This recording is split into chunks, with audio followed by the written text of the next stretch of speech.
নমস্কার বন্ধুরা, অঙ্কিতা রান্নাঘরে তোমাদের সকলকে স্বাগত জানাই। আজকে তোমাদের সাথে শেয়ার করব মাছের তেল দিয়ে উচ্ছে চচ্চড়ি। পুরো ভিডিওটা দেখতে থাকো। আমি এখানে উচ্ছে, পেঁয়াজ, আলু, কাঁচা লঙ্কা কেটে ধুয়ে নিয়েছি। মাছের তেলটাও ধুয়ে পরিষ্কার করে নিয়েছি। কড়াতে সর্ষের তেল দিয়েছি, পেঁয়াজ কুচিটা দিয়ে দিলাম।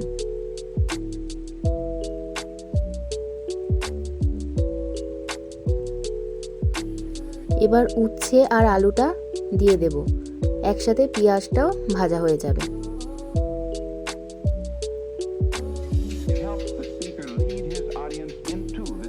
তিনটে চেরা কাঁচা লঙ্কা দিয়ে দিলাম। ভালো করে এবার ভেজে নিচ্ছি।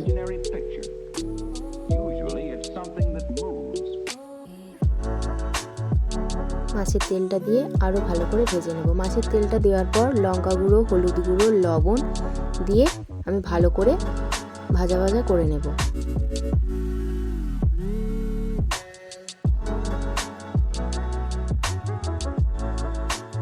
ভাজা হয়ে গেছে, এবার নামিয়ে নেব।